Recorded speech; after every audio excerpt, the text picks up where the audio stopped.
Hi everybody and welcome back to the second instalment of our candidates hustings this evening. My name is Jenny and I'm here tonight with Rabia and Liam, who are running to be your next president for Education and Employability. So if you are interested in getting involved in the conversation on Twitter, we've seen that there's some tweets already coming through, which is great.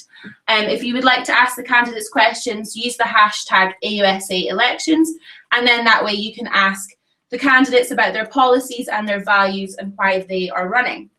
So I'll begin by asking the candidates just to chat a little bit about themselves, and then we'll move on to some questions before finally pulling some questions from the live Twitter feed. So we'll just begin now, if that's okay, guys. So I'll give you both 90 seconds just to chat a little bit about yourself and why you think students should be the next, why you want to be the next president for Education and Employability. So Rabia, I'll start with you with 90 seconds. My name is Rabia Mirza. I'm a final year philosophy student, and as someone who's never really ran in an AUSA election or has generally never really been involved with AUSA before, I have decided to run because I feel as though I've been underrepresented by AUSA, and I've got quite a diverse student background. And I feel as though I would give a fresh perspective and give better representation to those who are underrepresented, such as BME students, part-time students, international students, EU students, who are usually the most underrepresented in elections. Perfect, thank you. And Liam, now you. Hi, I'm Liam Fuller. I'm a final year history and politics student, and I've been involved with AUSA since I came to university. I've also been involved in many things outside of AUSA, which I think is very useful in kind of understanding student views and also kind of being able to reach out to other students. One of the things that I've been working on this year is trying to engage more with students, and I think that those foundations we can definitely use in education and employability to further communication, engagement and accessibility with students in an attempt to liberate the curriculum with different students that already aren't involved with AUSA and those already with. In terms of why people should vote for me, I think that I have a lot of valuable experience which isn't just AUSA oriented, and that mainly comes from my own kind of experience with other students, working with Student Show, for example, working with many individuals along my course, and of course in my classmates and so on. Class rep training, for example, is something that's really allowed me to understand how different kind of situations and experiences affect students, and that's really been able to sort me into understanding this year. Perfect, thank you both so much, that's brilliant. And now what we'll do is move to a couple of questions that students have given us earlier today on campus.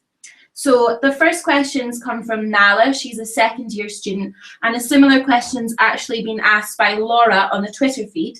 So they ask, how are you going to improve issues with the personal tutoring system? And Liam, we'll start with you. Okay, so the personal tutor system, I think I can probably hark everyone's views on this, and that it hasn't been ideal, and we've had many issues with it. This year we've seen the personal tutor come into place to replace academic advisors, which those of you who are in first year obviously wouldn't have had experience with. And a lot of the things that we're seeing is that there isn't enough academic advice, or personal tutors aren't effective in what they're actually doing, for example, giving references. And I think one thing that we can do to make this better for students is to push on the university to really kind of lean on them to actually make the personal tutors get more training and actually understand their role further, because the university have a very strict guideline as to what personal tutors are supposed to be, and we're able to see that that's not happening. Further to that, we need to ensure that personal tutors, for example, for EU students, international students, and indeed all students, is tailored to each and every student's needs. Obviously, there is meant to be the element of pastoral care, and we need to ensure that that's there, as well as academic advice, because that is the thing that we're missing. A lot of students keep asking personal tutors what it is they need to do, what it is they want to do from their courses. When looking at employability with personal tutors, we also need to kind of work with the university to ensure that there is the right advice there, graduate opportunities are listed, and they're also made available to all students. Perfect, thank you. And Rabia, same question. Well, I essentially agree with Liam. My personal experience with my personal tutor has been one of disorganisation, and I think there's not really much clarity within the personal tutoring system. It's supposed to be a paternalistic affair, but I don't really feel that. I've been, start of the year you get a mandatory meeting with your personal tutor, and what my experience has been have been that of just having a chat about generally where I'm going to go, but I've asked questions such as, how can I improve my essay writing skills? How can I improve, understand the CAS mark better? How can I understand the new mark scheme better? It doesn't seem to be very clear for me right now. There's not been enough information. And I actually had a chat with my personal tutor before I decided to run for this election. And what I found was, my personal tutor definitely cares about his students, but he feels as though other personal tutors don't. And we need to have better training in place so that the the personal tutoring system is clear for everyone. Everyone gets a fair experience and is better represented and can get the information that they need, which means, I hope if I get elected, to have the training in place and look at avenues for training for everybody in pastoral care who was looking to get into the personal tutoring system. And also, very importantly, those students get the tutors who are department specific, which I don't think is happening very well right now. So yeah, I would sort of improve that by making sure it is clear for everyone and fairer for everyone. Perfect, that's great. Thank you both so much. So we'll move on to a second question. This has come from Kira, and she's a Strategic Studies Master's student. And she asks, how do you plan to make the career service and careers advice more relevant to postgrads? And Rabia, we'll start with you this time. More relevant to postgraduates. Well, I think postgraduates are one of the most least represented at university. I mean, they have extremely high rates of from who I've spoken to, say they feel very lonely. They feel as though they don't have enough social events tailored to postgraduates. But for the career service itself, I think we need a department-specific help, greater help with monetary issues, and essentially making sure that they have better representation throughout the career service and making it more interactive as well, so you have an easier chance of talking to someone online if you can't make it to the career service, or making it such a grand affair. But for postgraduates, I think that really is the case. Perfect, thank you. And Liam, same question to you. Postgraduates, as Rabia said, they are one of the most underrepresented students on campus, and we always try and find ways to help boost that. And I think with the career service and what that can be done there, I think it lies with opportunities and what can be done to make sure that nothing is missed, and that postgraduate students are able to see what's there. I know up at the College of Life Sciences and Medicine, they've got the Research Development Unit, which is an excellent tool that the career service helps organise. And I think we can only boost that. We can only make sure that there are the employability attributes, which graduate attributes which are there to make sure that employability is enhanced. The careers mentoring service, for example, is something which is given to undergraduates, and I think that is something that can also be boosted to help postgrads. We can make sure that there's a mentoring service, which it doesn't have to be anything more than a mentor that can help you, guide you, and ensure that, again, there is nothing that can miss you. In terms of courses that the career service that can provide, I think there can definitely be what's rolled out for undergraduates, and I think is also available for postgraduates in that CVs, cover letters, and the basics that are already there, and they can also be tailored and enhanced and boosted so that postgraduates can also see the benefits in their chosen field. Perfect, that's great, thank you. And now moving on, but sticking on the subject of postgraduates, we tend to find that often postgraduates feel ignored by AUSA. So tell us a bit about how you plan to bring more postgraduates on board, and we'll start with Liam first. Okay, so yeah, as Jenny has said, postgraduates is something that we always kind of struggle with to get involved, and I think that it would be really useful to build upon the work that's already been done this year with PhD forums and also with class reps, academic reps. In terms of a PhD forum, I think they may be some of the more estranged students to AUSA in that they're here for 3, 5, 6, even 8 years. And they're on very independent research. And obviously, when it comes to independent research, there's not going to be a lot of contact time. And I think for PhD students, AUSA can help facilitate a forum by which we can ensure there is an adequate amount and a very relevant amount of resources disseminated to these students so that they are able to know what it is they can do if there are issues personal to their course, especially when it comes to academic and welfare advice. You know, we can really utilise and enhance and boost the advice given by Student Advice Centre to tailor that. In terms of kind of how our committee, the Education and Employability Committee, can help postgraduate students, I think we can definitely utilise our class reps with this, making sure that our conveners, particularly our postgraduate research and obviously our talk conveners from each college, can improve on the rep system to make sure that there is a more fortified and a more enhanced system so that it's clear where we are. A recent survey suggests that only 50% of academic reps of medicine don't know that AUSA exists in the way that it does to facilitate them, and that's obviously not acceptable, and we need to enhance this by making sure that that system is more improved so that we can support them when it's necessary. Perfect, thank you, Liam. And Rabia, same question to you about postgraduates. Well, this is one of the issues that I've researched quite a lot into, as in I've spoken to a lot of postgraduates who seem to have the same grievances. And one of the biggest grievances is funding, monetary issues. Now, postgraduates have access to the hardship fund, but it seems to be, or the discretionary fund rather, but it seems to be that the discretionary fund is only open at particular points of the year, and postgraduates have a different academic sort of timetable, which means that they need help during the summer, which is when it's closed, which means that they sometimes have to take 30-hour sort of jobs to sort of support themselves, which affects their sort of social life, their academic life, and they end up being, like I said, really underrepresented. AUSA hasn't really looked into this previously. And another thing that I've also aforementioned is social events. There is nothing really there for postgraduates, for social events that are tailored to postgraduates alone. They sort of only have who they end up living with, and a lot of the time it's just undergraduates that they don't really affiliate with, or they can sort of talk about their work with, and they feel a bit disenfranchised. And I think as a role, as the President of Education and Employability, I will endeavour to change that.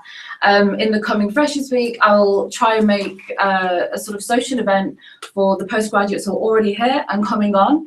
And another thing is workspaces. They don't seem to have sufficient, workspaces or decent ones. They seem to be placed in small rooms, tiny corridors. And we need to sort of work on the relationships they have with their advisors and their supervisors.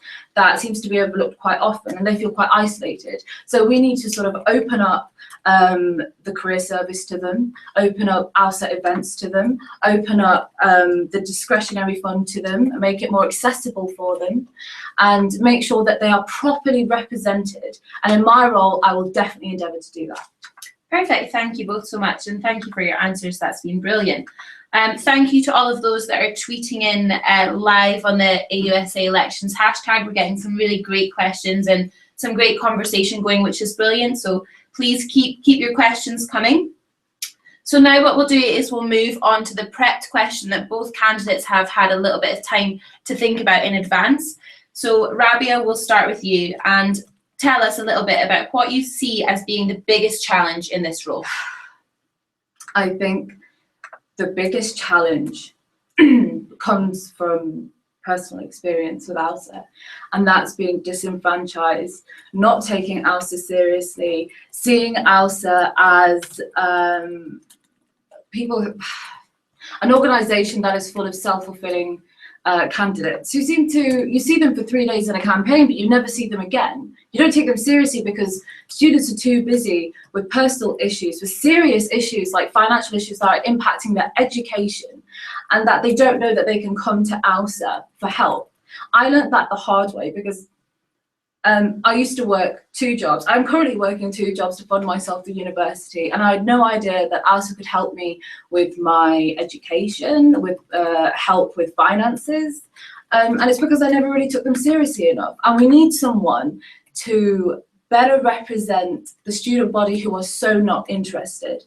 And I think I would bring that along because we don't have enough representation for BME, women LGBTQ, and I think I would bring that along because when was the last time you saw a BME Muslim woman in a sabbatical officer role?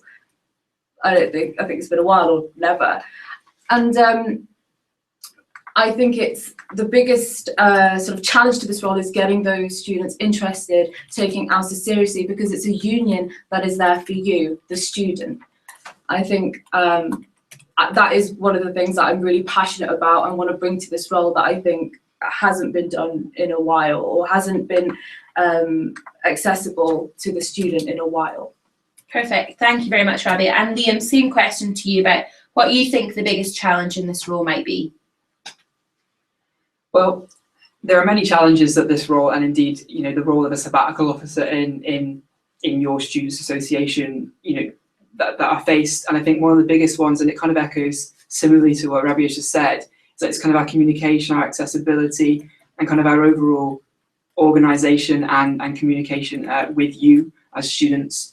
And I guess it's very, very difficult to work out how to solve that in 1 year, but I would endeavour to make sure that we can widen AUSA, we can go back to basics in our student engagement.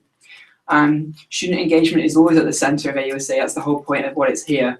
And I think it's quite a shame that we do have kind of a familiar role of AUSA where it is quite insular. And that's not to say that what it is doing isn't good, because it really is. Student Advice Centre, for example, societies and sports, we all use these different services, maybe less so the Advice Centre, but that's what we need to kind of really work on. We need to enhance this so that the academic advice and the welfare advice that it's giving already is improved. The main challenges within AUSA that kind of stem specifically to education employability is that there is barely any employability work going on within the role of the President for Education Employability. And we really need to do that. There is barely any representation on what we actually want to give to students in terms of employability. And that needs to start from scratch. We need to make sure we have our committee of conveners of employability. We need to make sure that we go out to our schools, our colleges and educational establishment, the university, and actually get it so that every year there is employability access and information, working with the career service to make sure that we can enhance our engagement between students and AUSA, and also making sure that we don't ignore the students that are ignored. We don't stop and just say the people that we've reached this year is enough. We always can improve on that, and we need to do that from the very basics. Perfect, thank you both so much. And lastly, what we will do is take a question from our Twitter feed. So we've had loads of conversation, which has been fantastic. Thank you all so much. But we'll take a question which asks, how will you balance the union's ethical opposition to oil and gas with the fact that many students will go on to work in that industry? And Liam, we'll start with you. Just a nice, short, concise answer. Okay, I think for many respects, there are many people kind of have an opposing view and, of course, an agreeable view towards the oil and gas industry.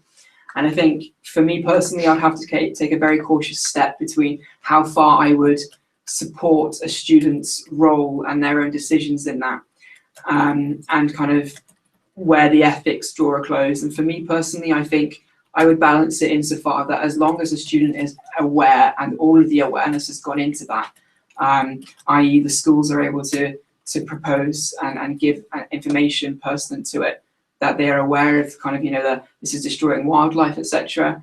I think then in terms of what AUSA and the role of the President for Education Employability can do is support the development of those individual students in ensuring that they have the equal right of access to that and have the information required to adequately inform them of where they need to go. Perfect, thank you. And Rabia, same question to you. Well, I think when I started at the University of Aberdeen 5 years ago, I had no idea it was the oil capital of Europe. And it sort of took over my job prospects, what I wanted to do. I sort of gave up on the wishy-washy idea that I'd go into work for an NGO and thought, oh, well, I could just get a job at an oil company, when actually it wasn't really what I wanted to do. It was the general ethos of Aberdeen seems to push you towards that. Because I think there is a lack of career choice here specifically, because we don't seem to have a lot of career fairs tailored towards third sector industry, like NGOs, like sort of charities, and we need to start getting them up here. We need to start, a lot of interest has been in expat jobs in Europe and other industries that aren't necessarily oil and gas. And a lot of IELTS students specifically have asked for, these NGOs and these charity sector jobs, and we need to start training them for it instead of training them for the oil and gas sector, which we already have fantastic representation for through courses and departments. So I think that I would introduce a third sector careers fair, amongst other things that I think are very much needed for those students who don't have that right now. Perfect, thank you both so much, and thank you for your answers, that's been brilliant.